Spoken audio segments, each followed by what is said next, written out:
மாறி மாறி இரண்டு பெரும் திராவிட கட்சிகள், ஒன்னு திமுக, இன்னொன்று அண்ணா திமுக. ரெண்டு கட்சிகள் 60 ஆண்டுகளாக மாறி மாறி நம்மை ஆட்சி செய்திருக்கிறார்கள். இது ரெண்டும் வெவ்வேறு கட்சி என்று என் அன்பு மக்கள் கருதுகிறார்கள். அது இல்லை, இரண்டும் ஒரே கட்சி தான். அவர்களுக்கு கொடியிலே வண்ணம் மாறும், கொள்கையிலே எண்ணம் மாறாது.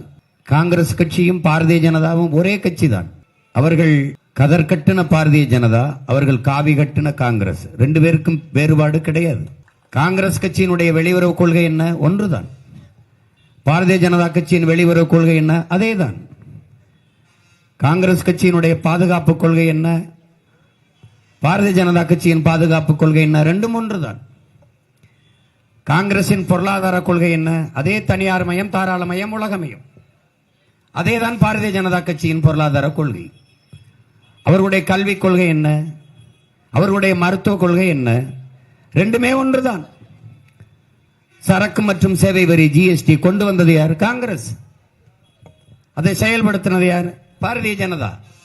நீட்டு தேர்வை கொண்டு வந்தது யார்? காங்கிரஸ். செயல்படுத்தினது யார்? பாரதிய ஜனதா. என்ஐஏ கொண்டு வந்தது யார்? தேசிய புலனாய்வு முகமையை கொண்டு வந்தது யார்? காங்கிரஸ். செயல்படுத்தியது யார்? பாரதிய ஜனதா. அவர்கள் பெற்று பேர் வைப்பார்கள், இவர்கள் உணவு கொடுத்து ஊட்டமாக வளர்ப்பார்கள். ரெண்டும் ஒன்றுதான். என் அன்பு சொந்தங்களே, கச்சத்தீவை எடுத்து கொடுத்தது யார்? காங்கிரஸ். கொடுக்கும் போது இந்த நாட்டில் ஆட்சியில் இருந்தது யார்? திமுக. அதை எதிர்த்து பேசி தடுக்காமல் இருந்தது யார்? இவர்கள் தான். கச்சத்தீவை கொடுக்கும் போது இந்திய நாடாளுமன்றத்திலே ஒரே ஒரு வீரமகன் தான் எதிர்த்து பேசிய நம்முடைய தாத்தா மூக்கையா தவிர மட்டினாவுக்கு கொடுத்து நாட்டிற்கு பெரிய வரலாற்று துரோகத்தை செய்தது போல நீங்கள் கச்சத்தீவை கொடுத்து இந்த நாட்டு மக்களுக்கு, குறிப்பாக என்னுடைய ராமநாதபுரம் தொகுதியை சார்ந்த மீனவ மக்களுக்கு பெருந்துரோகத்தை செய்கிறீர்கள் என்று பேசியவன் அவன் ஒருவன் தான். கல்வி மாநில உரிமை, அதை எடுத்துக்கொண்டு போனது யார்? இந்திய ஒன்றிய அரசியலின் பட்டியலுக்கு பொது பிரிவுக்கு கொண்டு போனது யார்? காங்கிரஸ். அம்மையார் இந்திரா காந்தி எடுத்துக்கிட்டு போகும்போது வேடிக்கை பார்த்து இருந்தது யார்? இதே திமுக.